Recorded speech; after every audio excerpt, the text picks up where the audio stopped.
Okay, so we were talking also about the Big Six at that time, and then Johnny Campbell kind of got involved. Or how did that all? Did he see you at a Big Six, or? Yeah, that's what I was saying at LACR. I don't remember if he was in that race or if he was watching that race where I came from the intermediate line and passed all but Tilly in that race. And but yeah, I kind of sparked his attention. He grabbed him for a second, and so then that year, the end of '04, he invited me along to they were doing a mileage trip for the Baja 1000 that year, and so he invited me along, and I was like, I don't know, I think I was almost 6 foot by then, but I was only like 140 pounds riding this big old XR 650 down the Baja Peninsula. So that was definitely an experience. And then from there, yeah, he offered me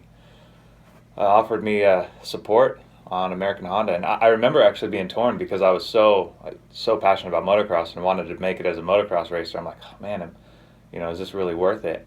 And I remember thinking when I signed it, I'm like, all right, well, I can get some bikes, so I'll sign this and race some off-road stuff, but it'll help my motocross career.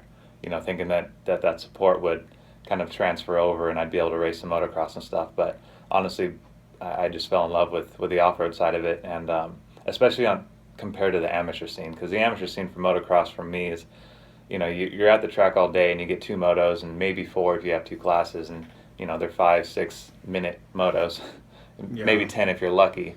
And so I really enjoyed the longer distance Grand Prix, and once you get a taste of Baja, you're hooked. Do you think that should change the motocross formats of this? You know, uh, race at 9 a.m. and then wait all day till 4 p.m. Do you think like there should be some progression in the way promoters do these races? I do. It's not something I've spent a lot of time thinking about, so honestly, off the top of my head, can't really, I can't armchair quarterback and give my take on how it should be. Yeah. But I feel like there is a progression I think that needs to happen. I mean, I don't know if it's splitting the days between a youth program and an adult program, or just finding some way just to get a little more quality instead of trying to stuff so much quantity. Hmm. I mean, that's the American way, is quantity over quality, but I think people are starting to realize that the quality matters. And Yeah, yeah, because I remember in my 20s would go to I did some of these races where I didn't get out of I mean you would get up at 4:30 in the morning, pack your mm, stuff, drive out, sign up, practice, maybe race in the morning, and then you're not getting home till like 9 p.m. Some guys dig that, and I think that's a part of like our culture about this motorcycle racing industry. But I don't know. I think that could turn off a lot of people as far as, there's so many things that you could do on a Saturday, you know, and us motorcycle guys, we're there like Saturday morning till Sunday night, hmm and I just think that, well, look at how popular REM is, because you get there, when your practice is going to be pretty much, yeah, and so you get there at right at 8, and or maybe 7:30, and do your practice, do your motos. You're out of there by 2 or 3 at the latest, yeah, and you're having a good time with your buddies. I mean, it's not obviously that scenario can't translate into every amateur race, because they appeal to a different crowd, but it's just another way of doing things that shows that there is another way of doing things. yeah. Okay, so back onto kind of with you and Johnny Campbell. So, what did you think of Johnny at that time? Like, I mean, I thought he was a badass, because especially after the mileage run down to Baja, just because I'd been around Baja, I'd been down there a couple times just to watch, but I didn't realize, one, the speeds, and two, how scary it is, and three, just the adrenaline rush, and then how long it was too. And so it definitely opened my eyes, and I had nothing but respect for how much went into racing that series. And then I had a steep learning curve my first few races on that big 650. Like I said, I was maybe 140, 145 pounds on a 300-pound machine. And so that thing spit me off a few times. It was a huge learning curve. And for most of 2005, I was second guessing whether it was a good decision, because I spent, I think, more time on my head than I did on the bike. But then I remember It was the Nevada 1000. It was really cool. The Best in the Desert in 2005 did a multi, like kind of a stage race, a multi-day Nevada 1000. And so instead of the Vegas Torino, basically, it took the place of that. And that was kind of my breakout ride. I hung with, I want to say it was Esposito and Brian Brown that year on the KX 500s. And I was able to match their pace and was riding really well compared to Johnny and Steve at the time. And that was kind of the first time I felt like, okay, maybe I can make a go of this. Because up until then, I was just on my head and chasing my tail and getting kind of discouraged. Yeah, and for those people that don't know about the XR650, I just did a whole series back in this past summer. I'll put a link to all that. But the XR650 is pretty much like your dad says, is the trophy truck of motorcycles, you know. And if you ever want to run people over, or you know, that's the bike to do it on, because it's just a tank, and it hauls straight up ass. And those days, at that time, I was looking up to Johnny, and just to watch him go 100 miles per hour down the beach over there and down in Baja was pretty awesome, you know. And if you were young, in your 20s or in your teens, to witness that, that could pretty much set you into a direction to start racing motorcycles itself. You know, I was my first Supercross race was Jeff Ward's last Supercross race at Anaheim, and I don't even know what that was. What was that? 84, I think. But that was when cigarettes were like the sponsor. Yeah, Camel Supercross. Yeah, and you know, that was my first thing. But I didn't really pull into those guys. They weren't my heroes. I didn't pull into, like a lot of these people. They go to Anaheim and they're just like starstruck. It was cool, don't get me wrong, but my starstruck moment was Adelanto GP in 2000. And I was standing by one of the berms out there in that camping area. You know, back then the Adelanto Grand Prix was just kind of like super sketchy. Yeah, it was almost like one of the video games with I mean, it was almost like, It was like apocalyptic. racing in Baja. Yeah, it was like apocalyptic. There's like like the whole morning was filled with smoke and fog. And I remember being in this corner, and there was no races that went on yet. It was early in the morning. I signed up, and here comes Ty Davis on this YZ250 or whatever he was riding. I think it was Yamaha. Comes around, and then I hear this like this disgruntled hum in the distance, like, you know. I'm like, what's going on here? And it was quiet. There's no, you know how the pros back then, there was only like maybe 6 or 7, and they're all spread out. It was their parade lap. And this hum got more ugly and got louder as it got closer. And then I see him in the distance, Johnny Campbell on his XR650. Maybe at that time it was a 600. And he came into this corner, and he moved about maybe, I'd say like 2 truckfuls of dirt, like in this corner, and he just went,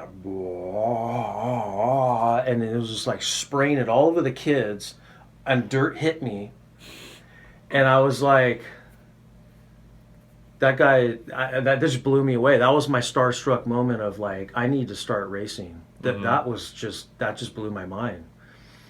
So that's my connection with Johnny Campbell, and he's the kind of guy that he's one that got me into off-road racing, and you know, so forth. But so you joined Johnny's team in 04, or was that 05? Officially it was 05, yeah. Yeah. 05 was my first year racing. And Bruce Ogilvie was a huge part of that too. And he was kind of, I guess you could kind of consider him the team manager. I mean, he was running the race through the research and development portion of Honda at the time. So he was kind of, you know, spearheading it, I suppose you could say. But yeah, he and Johnny kind of took a really big risk on me. And I mean, without them, I definitely wouldn't have had the career I have now, for sure. Were you getting paid back then? The first year, not really. I got expenses. So I mean, expenses to the races, and there were win bonuses, but I wasn't winning yet. And it was win only, so I wasn't really making any money the first year. It wasn't until like 2006 where I started getting a little bit of a taste of actually being a professional and making some money racing. What was your first check? The amount? I'd have to go back and look. I mean, that's like what, 12 years ago? So Yeah, it's it would have probably been 2006 San Felipe 250, I think was our first, mine and Kendall's first win. So I'd have to go back and look. I want to say it was like $3,000. okay. And '07, you continued? Yeah, '07 was a big year. That was probably, when I look back at my career, '07 was one of my fondest because that's when I finished third in the Works Championship that year, and Kendall and I, and then along with Johnny and Steve Henscheveld, just crushed the Baja Series. It was, I mean, about as perfect as it could go. Especially that was the 40th anniversary of the Baja 1000, so it went all the way down to Cabo, and it was an extended Baja 1000 course. Like I said, all the way down to Cabo, and KTM brought their big 690, I want to say, out, and so it was the first time like another factory had come back into Baja since Cowie stepped out in '98 or '96, and so that was kind of a big deal with KTM coming into it. And we just, I mean, myself personally, I had like the perfect ride in my section on the northern part of the peninsula, and then Kendall had a perfect ride. Steve did, so did Johnny. It was one of those moments where just everything came together, and we had a lot of support from the Japanese in Honda too. I mean, they're just huge Baja buffs, and so a lot of them actually came over, took vacation time from working in Honda in Japan to come over and support us in the Baja 1000. So that was really cool to have a lot of them invested in it, and then to be able to have such a great ride. And I remember the big picture, there was probably like 40, 50 people, all in Honda shirts after the finish, holding up the number one with the two, both of our 450Xs there. No, it was a 450X and an XR650. Yeah. Um, That was the last year for the 650. no, '07 it was two 450Xs. I think '06 might have been the last year we did a 450X and a 650. But yeah, so it was '07, that whole big picture with the two 450Xs and all of us holding up the number one sign. Yeah. It was a cool moment. So, what was that your last year with Johnny? Then Johnny started JCR in Because 2008. Honda pulled out. Yeah, right? Honda was pulling it back a little bit, and Bruce kind of saw the writing on the wall that a lot of the teams at that time were going more private, and so he helped Johnny. Between him and then Johnny formed the JCR Racing, and that was '08. I raced on the JCR team, and that was my last year with Johnny and on Honda. What did you feel like when they pulled out? As far as Honda, Yeah, as far as like, did you kind of sense something was going on? Because I think that was the kind of the start of the downturn of the economy. Was '08, '07, '08? Did you, or were you like, nah, they're gonna do it, they have to? Yeah, or... I mean, one they hadn't really pulled out yet. Because I mean, Johnny kept JC. I mean, obviously JCR still going, and he kept it down in Baja for a few years, but I think our goals just kind of started to diverge because I wanted to race more American based. I had achieved a lot in Baja, and I wanted to kind of take a step back from Baja a little bit and try to race a little bit more American based primarily. And Johnny at the time, I mean, I was struggling with turning results. '08 wasn't a really good year. I mean, I had a great year in Baja again, but not in Works. But that's what I wanted to focus on. And so Johnny was made a business decision, and I mean, he had another good rider in Timmy Wiegand who was top 5 or podium guy in Works. So he basically said, look, I mean, he sat me down. I remember we actually were in Paris at a Mexican restaurant, and he sat me down and said, honestly, all I can offer you right now is Baja. And I said, I don't really want to race Baja. And so I mean, we parted amicably enough, and honestly, from the economy standpoint and things crashing, I was pretty naive to everything at that time. Yeah. And so I didn't really get any sense of that. And to be fair, too, the industry didn't either, because that next year in 2009, my first year on a Cowie, was the year that Bondo rode a privateer Cowie and was just crushing it with a contingency, making like $7,000 for winning a Works race just from Cowie. Yeah. You can make like 15 grand as a privateer just to win a Works race if you had a gear sponsorship and the Cowie money. It was crazy. Yeah. I want to move on to you. Okay, so through all the Baja years, and you moved on with your dad to Precision Concepts. If you had to rewrite history, would there be any move you would have did back say in '06, '07, made any different changes as far as like maybe, or decisions as far as what you raced?